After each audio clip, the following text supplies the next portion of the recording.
Greetings and welcome to another episode of the Crush Your Goals podcast. My name is Chris Yates, and today I have a very special guest, Miss Barbara Dillon. Hello. Well, thank you. She is with FanBase Press, and let's just set it up for the viewers what FanBase Press is and things like that, because we met at Long Beach Comic Con. We did. And we met at I first heard of you at the creator convention because of Matt. I think he gave you a shout out in the audience. He did. And so then I walked around and I met you, so yeah, now we're here. We're here. Hello. So, yeah. Let's give the audience what FanBase Press is, and we'll start there. Sure. So FanBase Press has been around for almost 7 years now. We are a comic book publisher as well as a big supporter and proponent for independent creators. We love supporting and creators of all kinds and experience levels. We love supporting other people, so we've kind of amassed an online community through which we do interviews, reviews. We have a whole podcast network, and we love just giving people a platform through which to continue their own creativity and give them a new audience through our own. So what type of, what are some of your big titles you may have, or what are some of the things you're doing currently? Sure. So this has been a very big year for us. We released, at the end of 2016, we released the final issue of Penguins versus Possums. Yes, this is what caught my attention. Yes. So that's why I was like, what is this? Because you look at it and you're just like, that's interesting. You never hear Penguins versus Possums. And you're like, so. It's an epic war, and it's every bit as bizarre and wonderful as it sounds. Yes. But this was an 8-issue series, which we released the final issue in December 2016. Nice. But this is the premise is it's a war that's been going on under our noses since the beginning of time. But the war is becoming so ferocious, it's starting to boil to the surface. Humanity is starting to learn about it. But we warn people because it is leading to Armageddon, which will be fought by penguins and possums. All of humanity will be forced to choose a side. How did you get to this? How did the story, you know what I mean? How does the story come to that? Sure. So we actually, through our convention travels, we met the creative team of Penguins versus Possums. Okay. They had done 4 issues on their own independently, and we had tabled next to them and met them at different signings, and just as fellow creators, really instantly fell in love with them.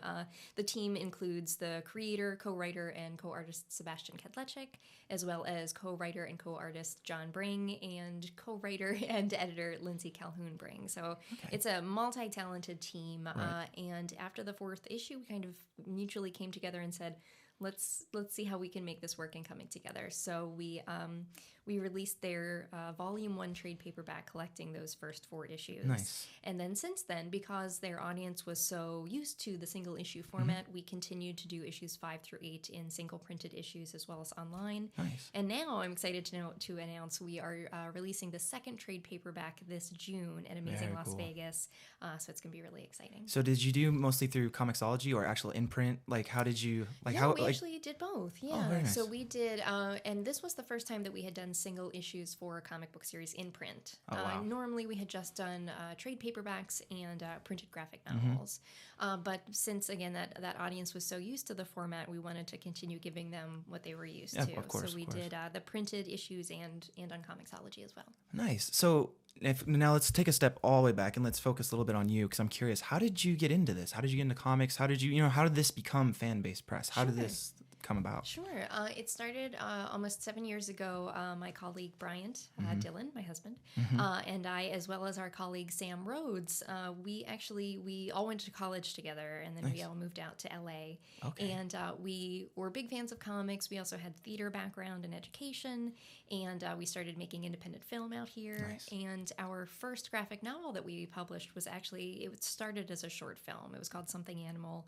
Okay. We adapted it from a short story into a screenplay, and while we were filming, because of, and I'm sure as a filmmaker yourself you can understand the financial limitations. Yeah, that's definitely a thing. Exactly. So, and we thought, we're just such creative souls. We wanted to really expound upon that, see what else we could do, and that led us to saying, hey, we love comics. What if we adapted it into a graphic novel? And what was funny is that once we found the artist, Robert Burrows, the project just took off. Cool. And we had so much more fun and success with that we kind of left the film behind, and that really began. It was originally called Fanboy Comics was our company.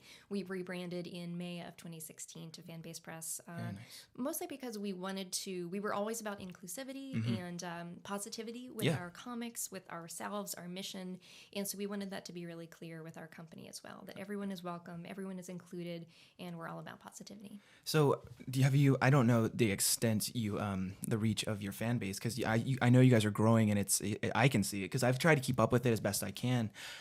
Have you had people come to you and be like, how did you start out? Like, you know what I mean? Like, because people are wondering, like, I want to do my own comics and things like, what's the best way or the best information you give them? You know what I mean? When someone comes to you with that, like, what is your response usually? We have, and in being big supporters of creators of all kinds, we've actually done at most Southern California conventions, we do a perennial panel called Indie Creators Unite, in which we bring together all different experience levels of creators that have done comic books, and they talk about the entire creative process, from I have an idea to I'm going to put together a team to how do I market, publish, go to conventions, everything. Yes.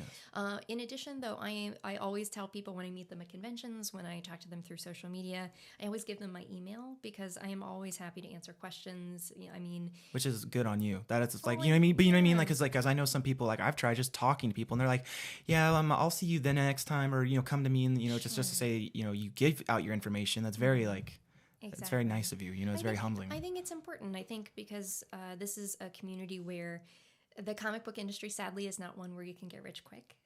So it's really about the art, and it's about loving the art itself, and about helping other people. So for me, helping people and giving them advice and sharing your experience is just part of the process, because it's kind of the rising tide. We're all going to help each other. We're going to enjoy the process more. So I don't see any sort of secretive information that needs to be kept regarding the creative process, because the more we see of comic books, the more diverse they become, the more diverse the stories are, the characters are, the creative teams are, which is what we really need. We need everyone to be able to see themselves in a story. Nice. And so with FanBase, since FanBase Press, you guys have done the comics, and you also do the podcasting network. How did the podcasting aspect come about? Sure, absolutely. So when we were Fanboy Comics, we had very humble beginnings for our podcasts. We laughed because we used to have a podcast called the Fanboy Scoop Week in Review, which we did weekly. Every Sunday we would record, and I want to say we did about 250 episodes in total. Wow. Over the span of about 6 years. And we would laugh because when we first started, we had one Rock Band mic that we would plug into our computer. Awesome. We would all sit in line in front of a table, very similar to this. And we would raise our hand when we wanted to speak, so that you could pass the mic to that person and they could have their chance to talk. Cool. So very humble beginnings, which is why I tell people everyone can have a podcast. If you can do it with one Rock Band mic, you can make it work. That's so cool. So how did you see that natural progression with the podcast? Because now you have a network. You know what I mean? Like, was it just keep? Because I know some people are like, oh, I have a podcast, or I have this. You know what I mean? It's hard to say, or what I'm trying to say is that you just have to keep trying and keep doing it. And so that's why, what did you guys see? Was it just like you guys saw certain numbers, or you guys saw certain downloads, or you just did it for the love of it? It started as being for the love of it, and we wanted to build that audience. As we were building our audience of readership, we wanted to build our audience online as well, so we could have individuals to which to promote our books. So that's why, in essence, we would do the interviews, we would do the reviews to kind of build that online presence. For the podcast, we once we got a hang of recording podcasts, we got a new setup. We started inviting guests on, which brought their own audiences in as well. And then there's a sense of consistency that I really do recommend to people and encourage them. Even if it's really hard, just know your limitations, number one. If it's something where you can only do one podcast per month, do that. That's totally fine. But do one podcast per month. Let people know when you're recording, when it's released. And there's a reliability that people will relate to, and they will appreciate as well. So in doing that, as I said, we did over 250 episodes. When we rebranded to the FanBase Weekly for our weekly podcast. But then over that time, we had other individuals that would approach us and say, hey, I like what you do. I have my own podcast. And if it really meshed with the mission of FanBase Press, then we would say, great, let's work together and bring you into the fold. So, nice. So now, do you guys have your own do you have your own like recording studio? Do you have like your own place? Like how does that go? Because obviously this is like my home studio, but like Yes. do you guys have like your own little place you guys carve out, you know, in the world? We do. We have a 2-bedroom apartment, so we have an office that Nice. we relegate just to doing FanBase press work, and that's where we have a big recording setup, and we do all of our recording there. We do our meetings in there. So, but it's important, as I'm sure you understand as well, to have that separate place to work, because when you're someone who's doing kind of a second job, you know, my husband and I both have full-time day jobs that we do in addition. So it's good to have, this is my workspace versus this is my personal space to relax. Yeah, no, definitely. I definitely have that problem. I mean, Marika can attest to it. Like I have a hard time separating the two because, Absolutely. I mean, not to toot my own horn, but because it is just me. And so like all this, like I have friends that come on a weekly or daily shows or whatever it may be, and they're very supportive. But at the end of the day, it's still kind of my thing. It's and on you, and that's like, because I always told them straight up, like, hey, like I will help you out as much as I can if you guys are willing to come on with me and work with me and do whatever I can. It's just, it's very humbling to see some people take time out of their day to help you with your vision. And the fact is that you guys have a place to make it your own. You know what I mean? The fact that you guys have each other, and especially the fact that you guys have each other within your own company. You know what I mean? Like how, just as a side thought, how is that dynamic between the two of you? Not to get too personal, but just like as partners, and then also as, you know, like being husband and wife. Yeah. Like I will say, and Brian can disagree if he wants to, but I love it. It's funny because when I do talk to a lot of people who are working with their spouses, their partners, or just a significant other, it obviously can pose some challenges, and some people would say, oh, I would never want to do that. But for me, I love working with Bryant. I could work with him 24/7 and be totally happy. And we have that ability to keep, you know, a professionality of, we're working now and we have to be professional versus, you know, we're not going to have like physical affection like no, in yeah, public, absolutely, you know. absolutely. But we love each other, and we love working with one another, and I trust him so much that there's you need that trust when you're working with a partner in life and in your work. And so I could absolutely work with him 24/7 on anything. So communication is definitely key. Oh goodness, absolutely. Besides just being in a relationship, just let alone in a business aspect of it. And that's kind of the plus and minus, I guess I would say, is that it's so easy when we're driving in the car going to get dinner to start talking about shop, you know, talk about FanBase press. But sometimes you have to say, you know, let's try and enjoy it. Yeah. Let's just. What do you do outside work? Like, what do you like besides comics? Exactly, but it's hard, and especially with working full-time jobs, and then this has really become a second full-time job. Yeah. It's wonderful and challenging at the same time, because I would say there is no downtime right now. Yeah. Everything is constantly working, and as the company grows, our time lessens. And, of course. But it's such a wonderful type of busy that I would never give it up, because it's so rewarding and fulfilling in so many different ways that I would never exchange it for anything. And that's good. That means you're in the right heading. You know what I mean? Because I know a lot of people, and I struggle with it. I struggled with it too until I came to the idea of crush your goals and things like that, of just like finding your place. And, you know, once you find that place, it's not work. Because people are like, you do a lot of work for not a lot of results. And I'm like, this is true, but at the same time, I love it. You know what I mean? Like, this is my passion. This is like film, comics, and podcasts are just like my thing. Like, because just to give you some background on me, like, I've traveled. I was a college coach. I got through masters. I went through a whole bunch of stuff to come to this point of like being 27 to realize this is it. Like, even though like, cause I was talking to my dad, and it was just like, can you imagine if I came and did film right out the gate? Because I went to Long Beach State, and the reason why I went there was to get in the film program. But since I did track, I wasn't allowed to because it conflicted. Oh, I see. And so I had to settle for not settle. I should say I had to go with American Studies. Sure. But I still got my minor in film, and so it was always like that. I knew I wanted to get there, but I was always like obstacle, and then another obstacle, or an opportunity comes my way, and then things like, you know, because I always wanted to be in film, but I never had that chance to, I guess, experience it in a like hands-on manner. Sure. And so that's why I was just like trying to figure things out, and coming to this, it's just like, this isn't struggling for me. Like, this is fun. This is like, because people like say like, you want to make your own film, you know, or you want to do your own podcasts, and you're just like, how do you do that? You know what I mean? Because do people come to you? They're like, because the idea is so big to them. Oh, absolutely. That they can't comprehend the details. Because I always think that. Yeah, absolutely. And I've had the great fortune to preface, during my day job, I work in mental health. And one of the aspects of my job is that I'm very lucky to teach and train individuals on mental health first aid. Nice. And I love that because it's given me a greater education in recognizing signs and symptoms of when you as an individual need help and when others need help. And it's given me greater perspective when I do panels at conventions about talking about how to approach the creative process, in telling people that, it's okay to recognize challenges, both personally and in your profession. But I talked a lot about dealing with anxiety because some people may not know, I'm a very introverted person, so when I go to conventions I kind of have to pep myself up every morning. Well, no one would know now because you're doing very well. Oh, well, thank you. You're very talkative, you're doing very well.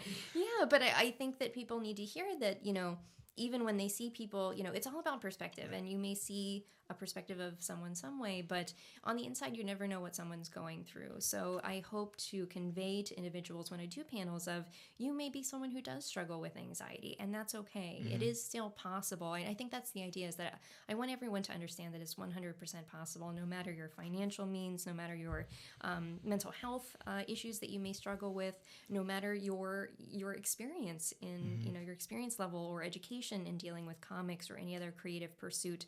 It's 100% possible for you to do what you want to do.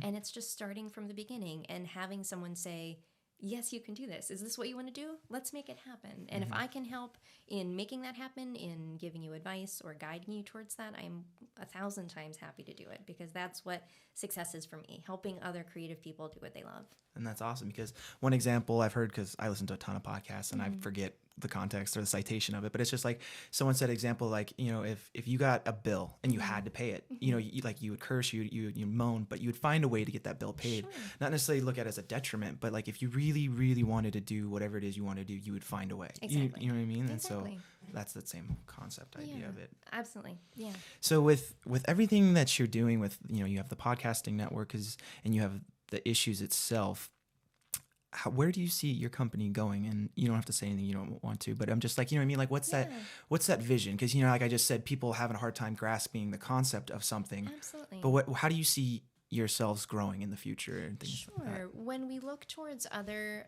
I do think that we're a unique entity in that we publish our own comics, but we support other individuals. Right. And not just in the comic book industry, but film, TV, theater. I do a lot of theater reviews on the site because I love theater, you know, and that's a creative pursuit.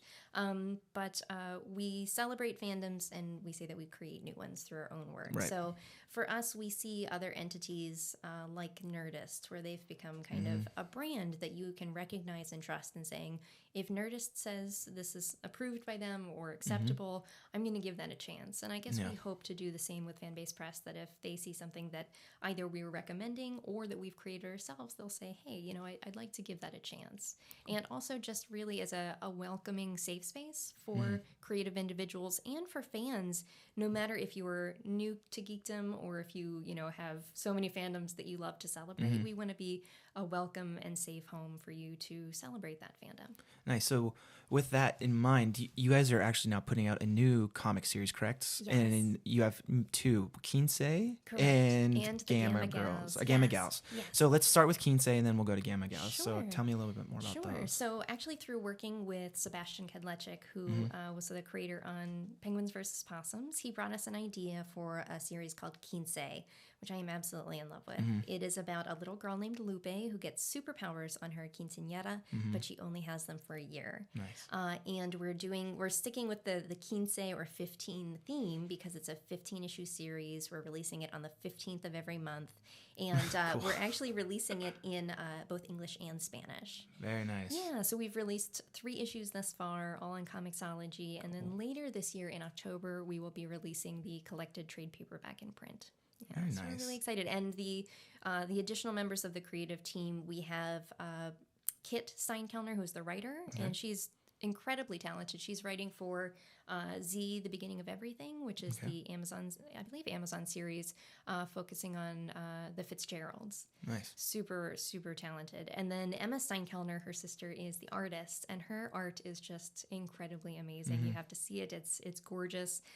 We also have Valeria Traniera, I believe is how you pronounce her last name. I apologize, Valeria, if I'm butchering that. But she is translating all of the issues into Spanish. Wow. So incredibly, incredibly talented. Please check it out. So did they come to you? Did the team come to you with that? Or did you guys just you know what I mean, through the grapevine? Sebastian did. He approached us about the series, and we read issue 1, and we're absolutely in love with it. Yeah. So we said, yes, please. We would love to give it a home. Cool. And then we met Kit and Emma after that, and we're just in love with them and their creativity. And it's such a welcoming group, and we all have the same vision for inclusivity. I mean, this is certainly a Latina superhero who you don't often see. No, not at all. And it's all about female positivity. It's about body positivity, and that all of the characters are different shapes, sizes, and it's supported, it's positive, it's in a great light, and we want that for readers of all kinds. We want them to see themselves as superheroes. Absolutely, because the only one I could think of is, I think, Miss America, Marvel's the Latino character, I think, and even then that's a newer character. Sure, and even Disney, I think, if top of my head, is like they did their Disney Latino princess. So that the fact is, they, not saying it's like a money thing, but it's just like the fact is you were able to get there sooner rather than later and include more people of all cultures and ethnicities and diversities and stuff like that. So very nice. And then you have the Gamma Gals. Yes. This one caught my attention because I'm more superhero based, obviously. And so I saw that and I thought, because you have Flux, right, as one character, and then I forgot Tempest and Powerhouse. Yes. So they're sorry, Stefano. So the Gamma Gals was brought to us as well by Stefano Terry. He's a wonderfully talented creator, and he's a multi-hyphenate because he's both a creator, writer, and artist. Ooh, and so he actually independently released 4 issues of the series. And then he came to us and we fell in love with it for the same reasons that you're seeing. It's about 3 teenage girls who love playing role-playing games. They're just regular, average high schoolers. But in a Spider-Man-esque fashion, they one day get gamma irradiated by a storm, gain superpowers, and then so they play RPGs by day and are superheroes by night. So yeah, it's really incredible, and you've got a lot of diversity in the story and the characters with their ethnicities, with sexual orientation, and then also with physical abilities. Because one of the characters, Harriet, she was a victim of a hit and run when she was a child, and so she is a paraplegic. Oh, wow. So again, we really want to give the opportunity for everyone to see themselves within our characters. So we just released issue 1 of that on Comixology. Issue 2 comes out next month, and likewise, we'll be doing a printed trade at the end of the year.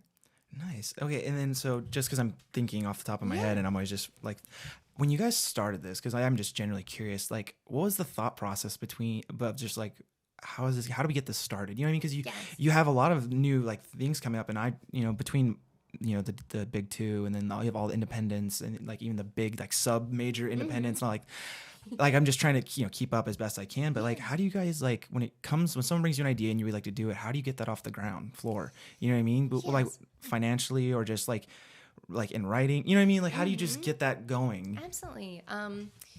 For us, I think it was always starting with, what do we want to do right now? It started with one graphic novel. We had some success with it. We loved doing it, and I think the love really motivated us towards continuing with it.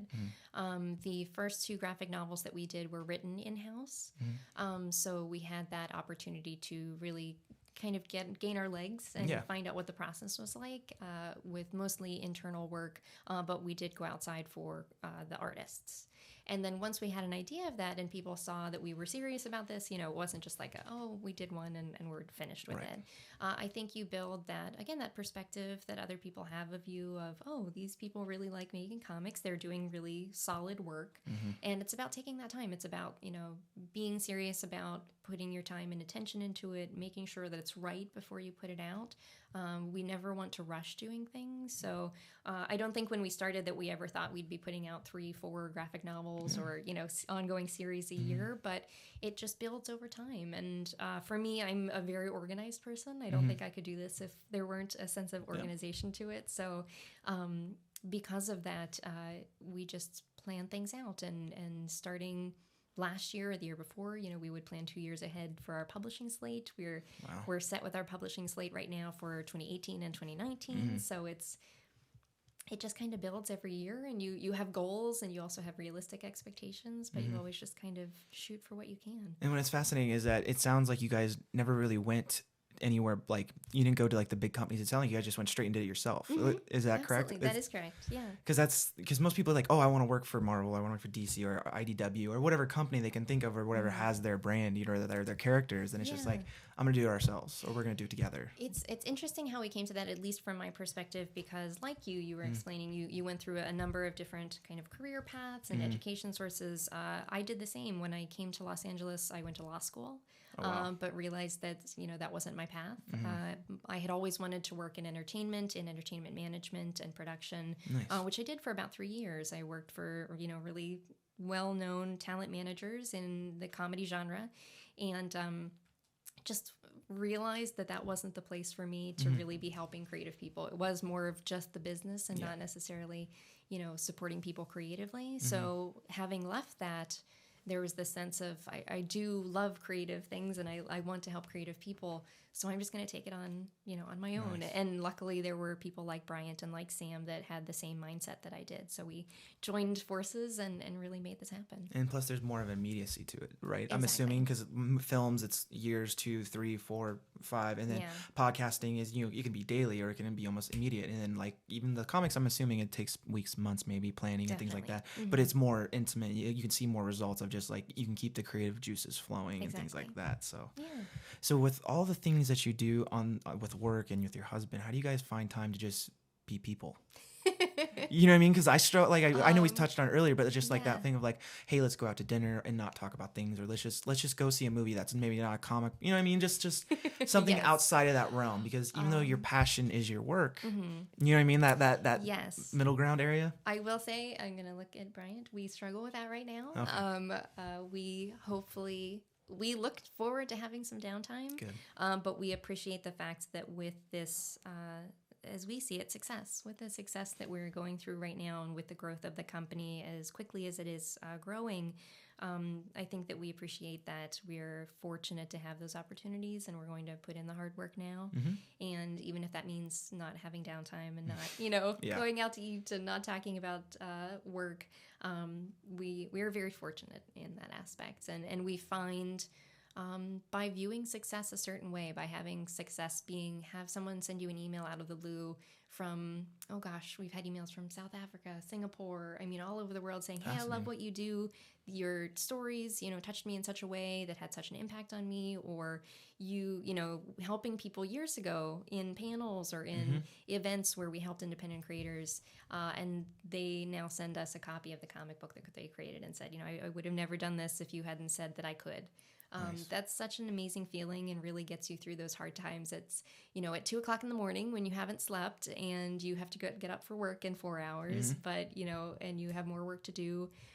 That kind of gets you through. That is success. That is what I value, and that's what I enjoy about doing this. Nice. And so with just the success, just to keep going off that, do you like this? Do you quantify your success as just the ability to keep producing and to keep creating, not necessarily like monetization, because that's always everyone's goal is to be able to fund your passions. But the fact is that you guys can continue to keep going. You know what I mean? And then just to see, like you said, those results. Isn't that just?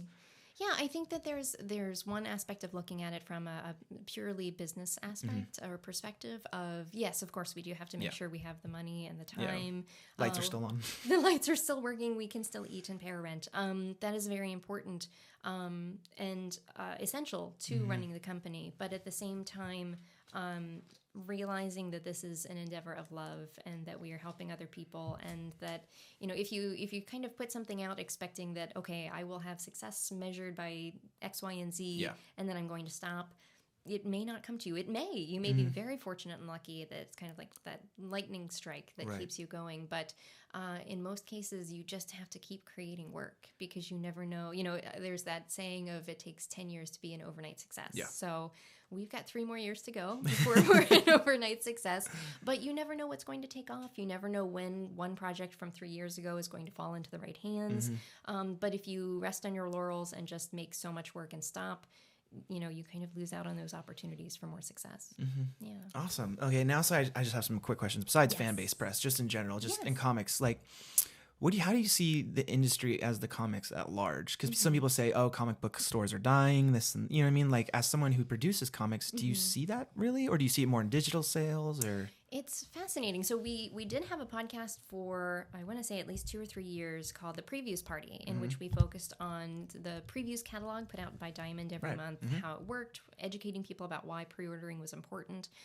In the process of doing that podcast, we really have been noticing that much like the TV model of binge watching through Netflix, Amazon, the same is the case for the comic book industry. People, Trades and stuff like that. exactly. People want to wait for the trade. It's less expensive. I mean, with Marvel comics, you know, they're sometimes $4.95 an issue. That's a lot of money. Yeah, or there's a crossover event, or there's a huge thing that they want you to keep doing, and even then, those events have 5, 6, 7, 8. Like the biggest, the new one coming out, Secret Empire, has 9 issues. Exactly. And they're all $4.99. Like Exactly. they can do whatever they want because they're Marvel, but it's just like, you know what I mean? Like, because even for me, like I can't afford to keep up with everything that I like, and even then, my comic book store is no longer around. You know, there's nothing in my area, so you know, I'm forced to go on Amazon or things like that. And I can obviously go to Comixology, but I don't like doing that. You know what I mean? And I try to be more of a minimalist in the sense I don't like too much clutter. You know, things like I tell Marika, like, I have my library. Yes. I can fill this out as much as I want with whatever I want, but that's it. Right. You know what I mean? I can't do anything else. Like, so if I want to put all Guardians or all Hellboy or all whatever,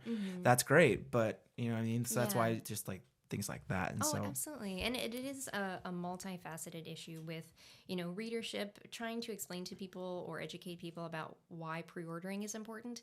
It is putting a great onus on them to be part of this process, saying like, hey, you have to not only read through this 500-page tome of upcoming comics from 2 months from now, but you have to pre-order them, and you have to understand, and like that's a lot of work to put on a reader, where they, you know, they are also working hard, their funds are limited, maybe for a hobby. For a hobby, yeah, they just want to be able to go to a store, pick it up, enjoy it, or go online if they like digital comics. But at the same time, I, of course, you know, have many friends and colleagues in the retail industry and see their hard work. I do see success in comic book stores, in the ones that are becoming more inclusive. They're becoming more welcoming of all different audiences and encouraging of audiences to come in. But absolutely, it is a challenge of, you know, how do we fill the stores with books that people are interested in, while also giving an opportunity to indie comics as well, because that's challenging, and retail space is valuable. It's limited. You can't support every independent creator in the world. Right. But yeah, it's a challenging problem. I will say, for the industry as a whole, it's moving towards becoming more diverse, more inclusive in that sense, which is great, but we're not there yet. Yeah. There is always room to grow in the idea of welcoming and providing opportunities for more diverse creators, to provide more diverse characters, more diverse stories. Yeah. And we can really do, I mean, Bryant and I are fortunate in that we have a company. We can choose to publish works that include all of that diversity, and that's really what we want to do. So we can encourage our colleagues to do the same. And that's awesome, because, and another thing, it's always funny because it always seems there's always a new number one. You know what I mean? It's always like another wave of that big thing, and you're just constantly, even you guys are trying to do your own thing, but then like you see other things just like, oh, number one, or new number this and new number that. And you're just like, my gosh, like when does it end? You know what I mean? Like you're because there are things you're like, I like these series, I like these books, these are what got me, but you're just like, even as a reader, not even as a business person, you know, you're just like, you feel overwhelmed because just there's a constant onflow of just content, let alone comics. Then you have TV shows, you have films, you have merchandise, you have everything. Yeah. It's hard to consume as much media as there is out there. And there's a lot of great media in all forms, and especially in the indie comic book world.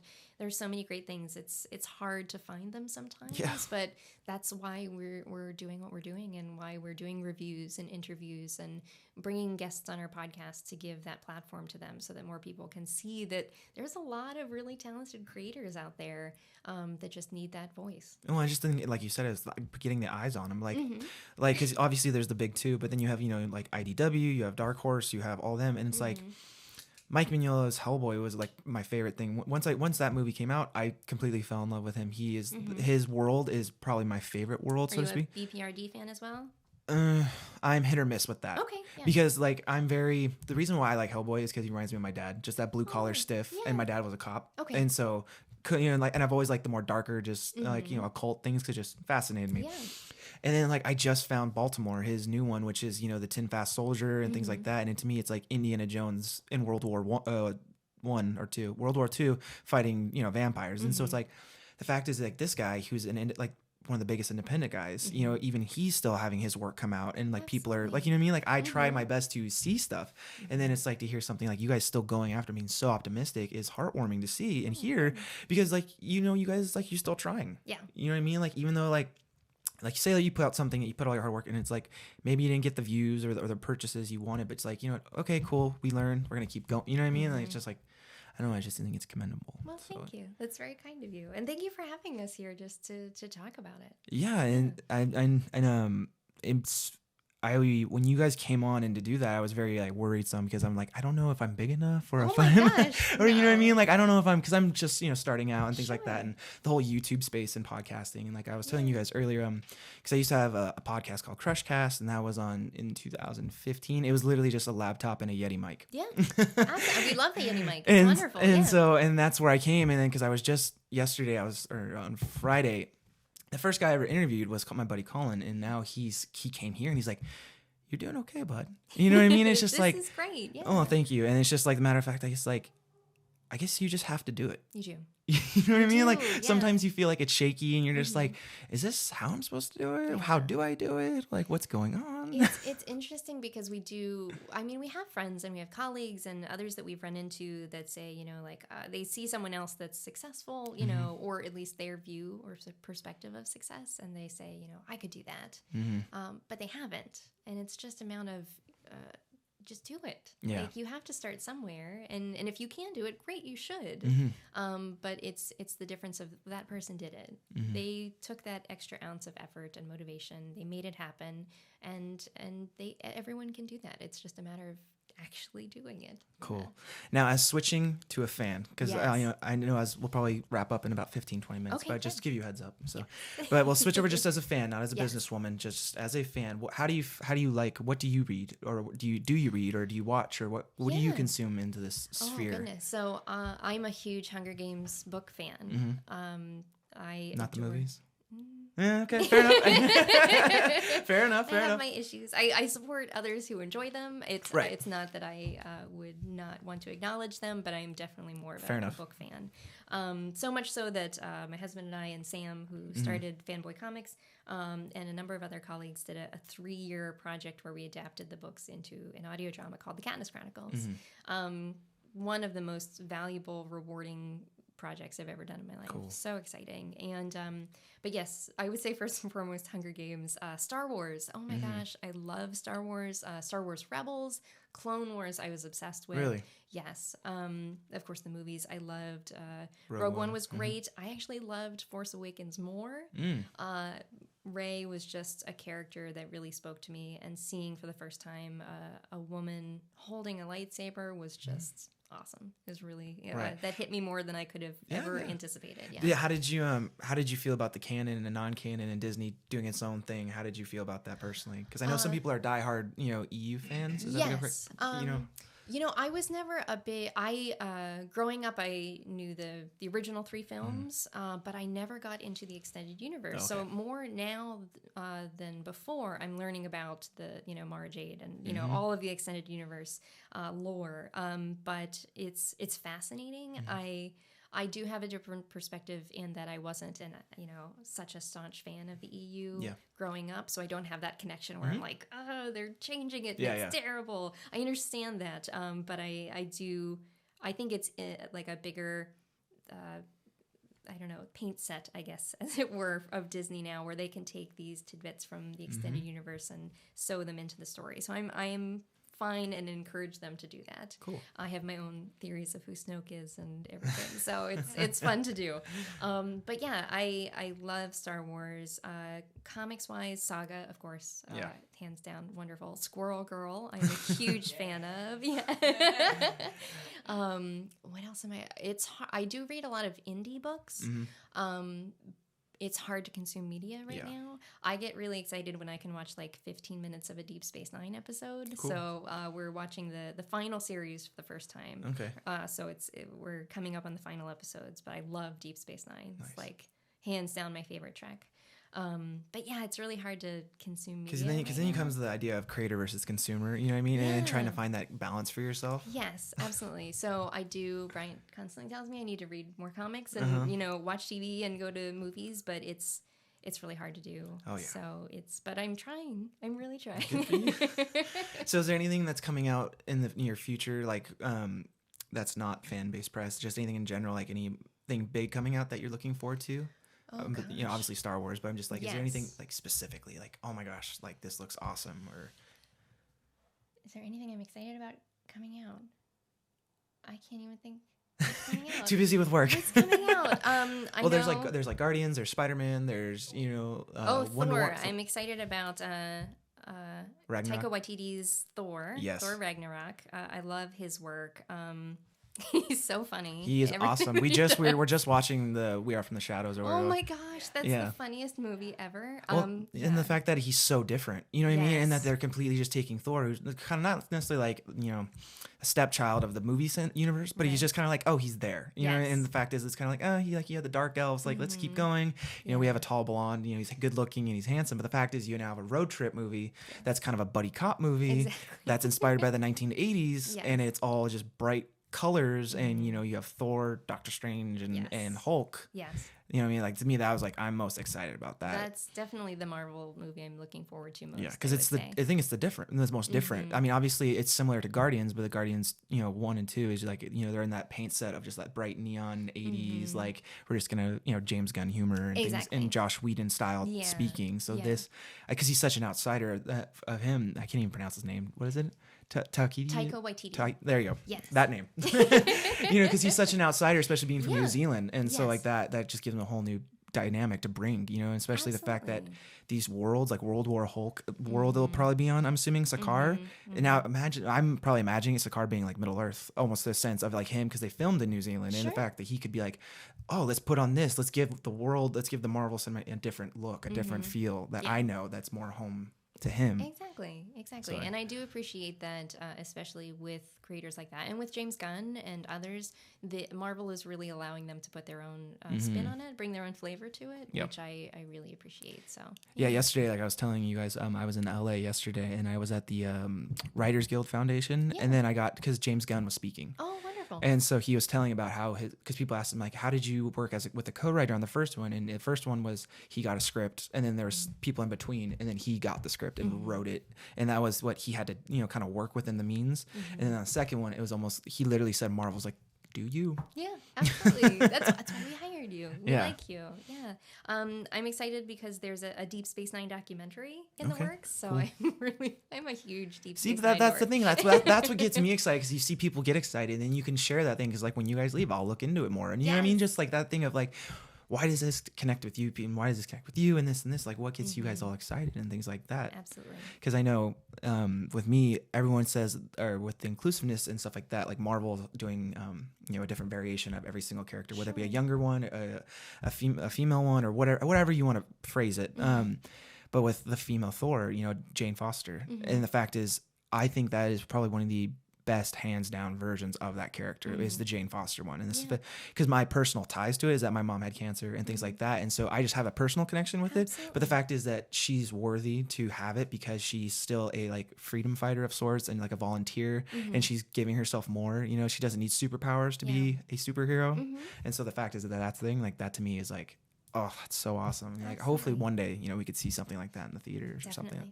That would be pretty awesome. Yeah, female Thor. Yes. You know what I mean? Can you imagine a Norse mythology goddess, and then leading the Avengers and things like that back in the day? And totally on board. You have Riri Williams, I believe, and then, with Robert Downey Jr. probably stepping down, all these things and all these ideas. I support all of these things. So we're almost close to wrapping up soon. Is there anything you want to ask me, or anything in particular you wanted to cover or talk about? Oh, gosh. I'm trying to think. Don't mean to put you on the spot. No, gosh, no. So in doing these podcasts, what has been your biggest takeaway? What have you learned most from the creators that you've talked to? What has been your biggest piece of advice that you've learned from these interviews? From these interviews, it's just mostly the people that I talk to is just, I want to hear their stories. And then I want to hear, because I think with everything I've gone through, and not to say it's anything special, but just my own personal life and what I've done and I've seen, is that stories mean the world to me. And like, whether it be religion, personal preference, whatever it may be, stories to me are immortal. And the fact is, like, I want to hear other people's stories. And, because you can pass them down either through pictures, audio, visual, people sitting around a campfire, people sitting around like back in the day pirate ships, and they were just sitting, talking about scallywags or what have you, and just that communal sense of passing down stories through generations and generations. And just the fact is, it wasn't the fact that I want to like do that myself, but it's just like if I could probably be a part of it. Absolutely. And the fact that these people are creating things, and I just want to hear these backstories on how they themselves, these stories, and like I said, like what makes them tick, what makes them passionate, what makes them happy, and things like that. I like seeing that aspect. The fact that I can talk, even if let's say if it's not a storyteller, like some of my friends who are just athletes, and it's like, how did you get to that point though? You know what I mean? In that story, and then hearing their things, then one thing leads to another, and things like that. So I think that might be it. I hope that answers your question. Absolutely. I think that's wonderful. So you said you're 27. You've been doing podcasts for about 2 years now. Yeah. And you have many more years to do this, but what has been your biggest accomplishment so far? What have you been most proud of that you've done? The fact probably that I have you guys here. Oh, you're so kind.